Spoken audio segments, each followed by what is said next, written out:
Les apuesto a que no sabían. El Evangelio de Juan se distingue de los otros 3 evangelios. Juan ofrece una perspectiva única, haciendo hincapié en la divinidad de Jesús y su relación con Dios Padre. Este evangelio es una profunda exploración de la identidad y misión de Jesús, revelándolo como el Verbo hecho carne. Es una invitación a encontrar lo divino.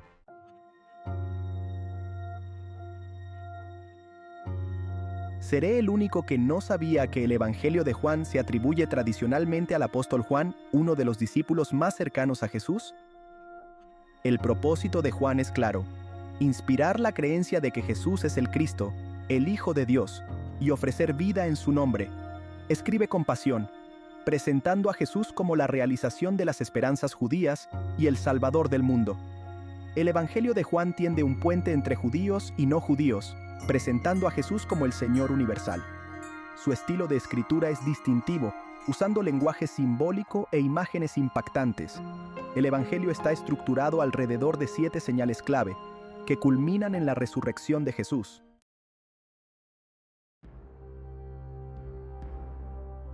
¿Por qué no hay más gente hablando del majestuoso prólogo del Evangelio de Juan?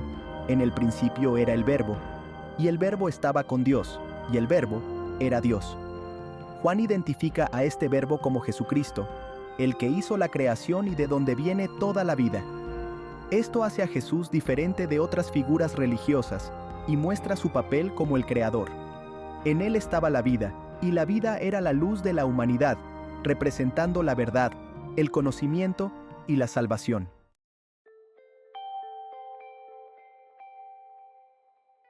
¿Sabías que el concepto de la encarnación es fundamental para la fe cristiana? Juan presenta esta idea diciendo que el Verbo se hizo carne y vivió entre nosotros. Esta es la esencia de la fe cristiana, mostrando a Jesús como completamente Dios y completamente hombre. Juan destaca la gloria del Verbo encarnado, que se puede ver en los milagros, enseñanzas y resurrección de Jesús. Jesús personifica la gracia y la verdad, características esenciales de la naturaleza de Dios. La gracia es el favor inmerecido de Dios, y la verdad es su lealtad y seguridad.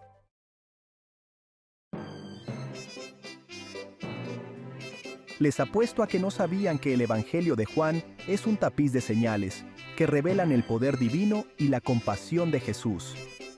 La primera señal ocurre en una boda en Caná, donde Jesús transforma el agua en vino. Esta transformación nos muestra la autoridad de Jesús sobre la naturaleza. María, la madre de Jesús, le cuenta sobre la situación y aunque al principio duda un poco, Jesús realiza la señal. El maestro de la fiesta se queda asombrado por la calidad del vino, reconociendo así el milagro. Esta señal nos revela quién es Jesús y nos da una idea de su futuro ministerio.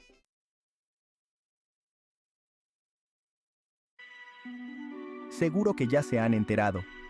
Jesús viaja a Capernaum, donde conoce a un oficial real cuyo hijo está muy enfermo. El oficial le suplica a Jesús que cure a su hijo, mostrando su gran preocupación.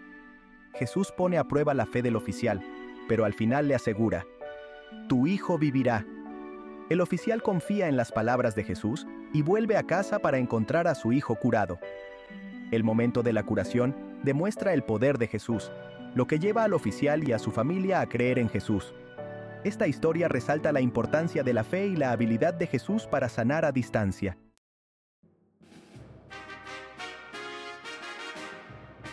¿Qué es algo que la gente no sabe sobre la alimentación de los 5,000? Demuestra la compasión de Jesús y su autoridad sobre la creación. A pesar de buscar la soledad, Jesús se compadece de la multitud y les enseña sobre el reino de Dios. Al acercarse la noche, los discípulos instan a Jesús a que despida a la multitud para que busquen comida. Jesús instruye a sus discípulos a alimentar a la multitud, a pesar de tener pocos recursos. Jesús multiplica 5 panes y 2 peces, proporcionando más que suficiente para todos. La multitud reconoce el milagro, pero Jesús se retira para evitar que lo coronen rey.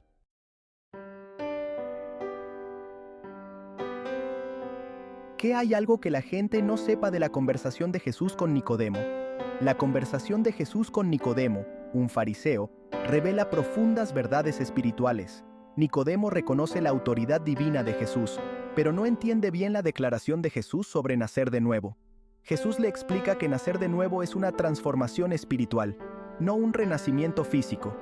Este nuevo nacimiento lo inicia el Espíritu Santo y le permite a uno entrar en el reino de Dios. Las palabras de Jesús hacen que Nicodemo se cuestione lo que cree y lo invitan a aceptar una realidad espiritual más profunda. La conversación resalta la necesidad del renacimiento espiritual para entrar en el reino de Dios.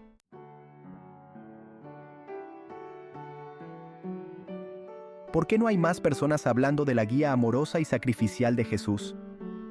Jesús utiliza la metáfora del buen pastor para comunicar profundas verdades espirituales. Contrapone al verdadero pastor con el asalariado, criticando a los líderes religiosos de su época. Jesús se identifica como el verdadero pastor, ofreciendo salvación y una vida plena. Él enfatiza su voluntad de dar su vida por sus ovejas, anunciando su muerte en sacrificio. El amor de Jesús por sus seguidores es incondicional, y los conoce muy bien. Esta metáfora resalta el papel de Jesús como el guía amoroso y sacrificial de su pueblo.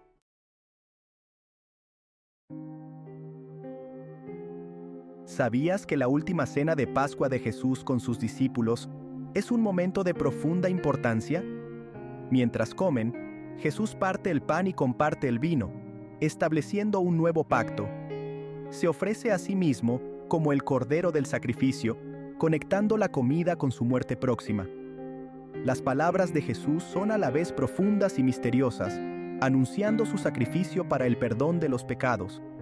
Los discípulos sienten la seriedad del momento, aunque no lo comprenden del todo. Esta última cena es un momento para recordar y renovar, destacando el amor abnegado de Jesús.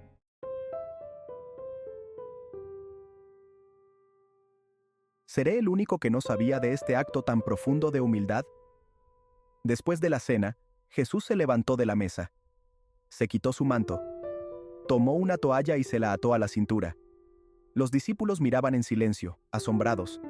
Nunca habían visto a su rabino actuar así. ¿Qué estaba haciendo? Jesús echó agua en un recipiente. Empezó a lavarles los pies a sus discípulos. Los secaba con la toalla que tenía puesta. Esta era una tarea que normalmente hacían los sirvientes más humildes. Era impensable que un rabino lavara los pies de sus discípulos. Cuando Jesús llegó a Pedro, el discípulo, impulsivo, protestó. «Señor, ¿tú me vas a lavar los pies?», exclamó. Pedro no podía entender un acto de humildad así de parte de su maestro. Jesús reprendió a Pedro con suavidad. «Lo que yo hago tú no lo comprendes ahora, pero lo entenderás después». Jesús les estaba enseñando a sus discípulos una lección importante sobre el servicio. Estaba demostrando que la verdadera grandeza está en la humildad y en servir a los demás. Pedro, que seguía dudando, dijo: «Jamás me lavarás los pies». Jesús le respondió con firmeza: «Si no te lavo, no tendrás nada que ver conmigo». Pedro, al darse cuenta de la seriedad de las palabras de Jesús, cedió. «Señor, no solo los pies, sino también las manos y la cabeza», exclamó.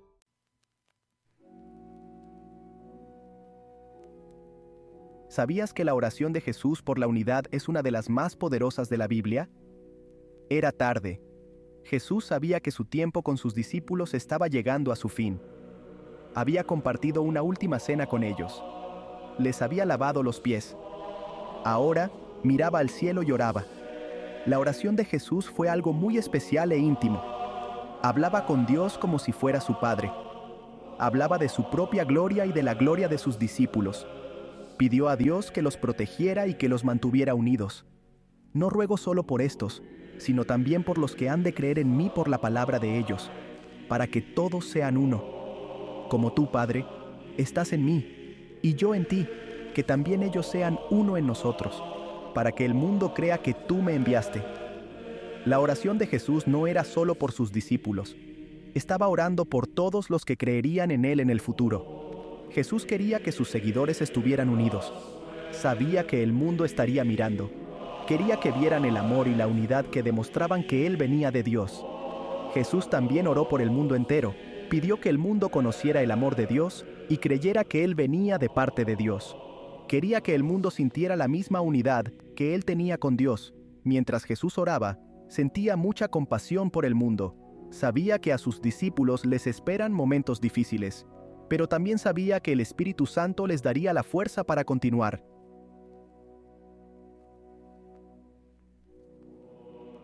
Estoy seguro de que habéis oído hablar de esto. Sección 1. Traición y arresto. Un jardín de tristeza. La cena de Pascua había terminado. Jesús y sus discípulos salieron de la ciudad, cruzaron el valle del Cedrón, entraron en el jardín de Getsemaní. Era un lugar al que Jesús iba a menudo a rezar, pero esa noche era diferente. Una sensación de presagio flotaba en el aire. Jesús se llevó aparte a Pedro, Santiago y Juan. Les pidió que se mantuvieran despiertos y rezaran con él. «Mi alma está muy triste, hasta la muerte», dijo. «Permaneced aquí y velad conmigo». Jesús estaba profundamente preocupado. Sabía lo que se avecinaba. Estaba a punto de enfrentarse a todo el peso del pecado y la maldad humanos. Jesús se apartó un poco de sus discípulos. Cayó al suelo y rezó. Clamó a su Padre: «Abba, Padre, todas las cosas son posibles para ti. Aparta de mí esta copa, pero no se haga mi voluntad, sino la tuya». La oración de Jesús fue una expresión cruda y honesta de su humanidad. Se enfrentaba a la muerte.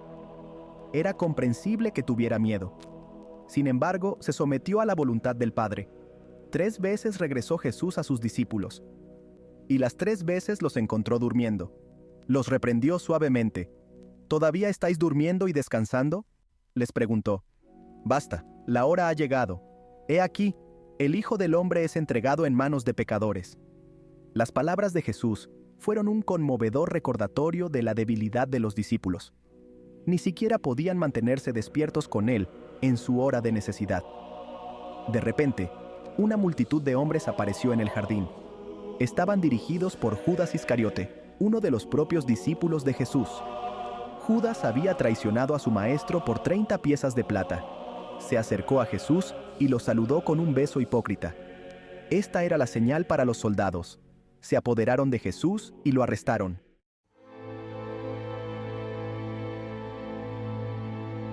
Sección 2. Juicio y crucifixión.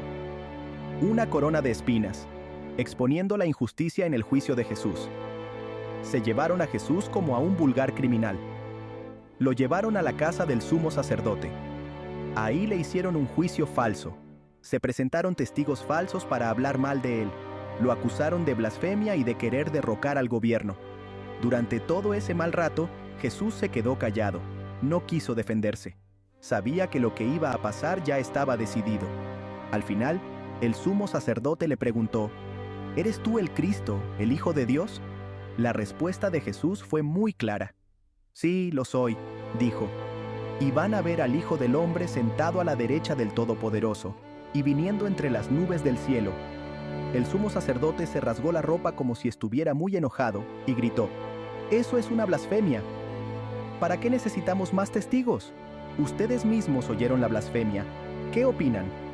Todos los del Sanedrín decidieron que Jesús debía morir, pero ellos no podían matarlo porque no tenían permiso. Así que llevaron a Jesús ante el gobernador romano, Poncio Pilato. Pilato era un político muy listo. No quería meterse en problemas con los religiosos. Interrogó a Jesús, pero no encontró ninguna razón para castigarlo. Quiso dejarlo libre, pero la gente, animada por los sacerdotes, quería que Jesús muriera. Gritaban: «¡Crucifícalo! ¡Crucifícalo!». Pilato, con miedo de que hubiera una revuelta, se lavó las manos para decir que él no tenía nada que ver. Ordenó que crucificaran a Jesús. Los soldados romanos lo azotaron brutalmente. Se burlaron de él y lo humillaron. Le pusieron una corona de espinas en la cabeza. Le pusieron una capa púrpura para burlarse de él. Le escupieron, lo golpearon con los puños. Obligaron a Jesús a cargar su propia cruz hasta un lugar llamado Gólgota, que significa el lugar de la calavera. Ahí lo clavaron en la cruz. Lo crucificaron entre 2 ladrones.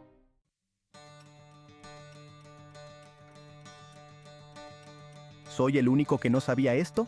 El Evangelio de Juan. Un testamento de fe. El Evangelio de Juan es algo más que un relato histórico. Es un tapiz vibrante de fe, una invitación a encontrarnos con lo divino. El Evangelio de Juan nos invita a ver a Jesús. No es una figura lejana del pasado, es la palabra viva. Está presente con nosotros ahora. El Evangelio de Juan es una llamada al discipulado. Nos desafía a seguir a Jesús, a abrazar sus enseñanzas. Debemos vivir su amor en el mundo. El Evangelio de Juan ofrece esperanza. Esta esperanza se encuentra en Jesucristo. Él es la luz del mundo. Ha vencido la oscuridad del pecado y la muerte. El Evangelio de Juan es un testimonio del poder transformador de la fe. Es una historia que sigue resonando a través de las culturas y a lo largo de la historia. Es una historia que nos invita a creer. Debemos creer en el poder del amor de Dios. Debemos creer en la esperanza de una nueva vida. Esta nueva vida se encuentra en Jesucristo. Abramos nuestros corazones al mensaje del Evangelio de Juan. Encontrémonos con el Dios vivo, que se revela en Jesucristo.